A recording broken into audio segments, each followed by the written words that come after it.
commençons par les fondamentaux. On disait les marchés européens n'avaient jamais connu un début d'année aussi positif.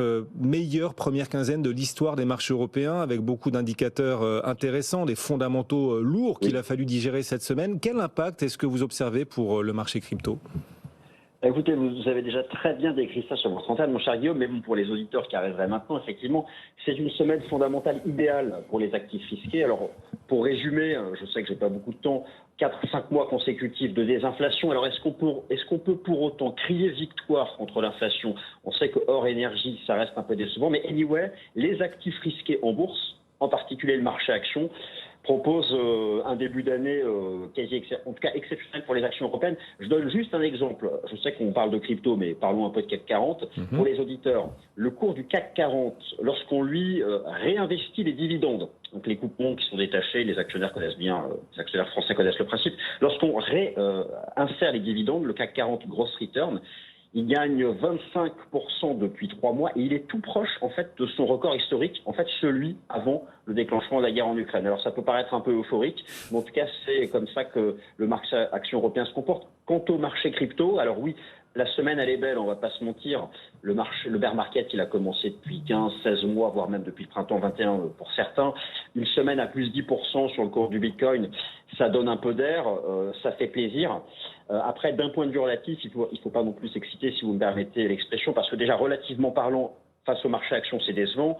Sur la même période, le dollar américain a perdu 11 ou 12%. Donc voilà, on met les choses un peu en perspective, mais tout de même, c'est une semaine à plus 10% pour le cours du Bitcoin. Alors maintenant, j'imagine que votre prochaine question concernera les conséquences techniques. Oui, sur le plan technique, justement. Alors on voit le Bitcoin quand même qui remonte bien. On a plus de 19 000 $. Quelle synthèse faites-vous sur le plan technique des arguments haussiers face au risque baissier qui peut-être perdure quand même pour le cours du Bitcoin ?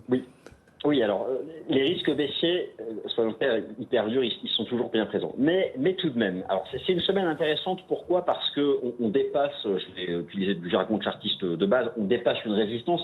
Ce qu'on n'avait pas fait sur le cours du Bitcoin depuis novembre 2021. Ça fait, moi, vous savez, je suis amoureux des graphiques. Enfin, c'est une façon de parler. Vous aimez les cours, Vincent. Les cours. Voilà. ça fait longtemps que je n'avais pas vu le dépassement d'une résistance sur le cours du Bitcoin. Alors, restons quand même sereins. Pour les auditeurs, ils doivent avoir en tête un niveau de prix. Je vais m'exprimer en dollars américains. La résistance des 19 000, 20 000 $. D'ailleurs, nous sommes en train de l'attaquer. Si cette résistance venait, alors d'ici la fin de semaine, d'ici dimanche ou encore mieux d'ici la fin du mois, à être dépassée de manière ample avec un retour de la participation, là oui, nous pourrions affirmer, argumenter techniquement en faveur d'une fin de bear market qui aurait été établie à 15 000 $. Mais c'est pas encore acté. Je termine là-dessus. Moi, je regarde beaucoup les indicateurs de volume de participation. Je m'intéresse notamment aux grands ETF Bitcoin et notamment à celui d'un émetteur, bref, à l'ETF numéro 1 mondial en termes d'Asset Under Management, d'AUM, et il y a un début de pontification haussière de cet engagement. Donc voilà, il y a une petite étincelle, il y a un petit vent de fraîcheur haussier qui arrive sur le marché crypto, mais maintenant il faut confirmer ça en envoyant du lourd sur le plan technique d'ici la fin du mois. Vincent Gane, analyste technique indépendant, on rappelle à ceux qui nous suivent qu'il ne faut pas investir l'argent dont vous n'avez pas besoin, il faut investir l'argent que l'on est prêt à perdre sur cet univers extrêmement volatile. Merci beaucoup Vincent de nous avoir accompagnés.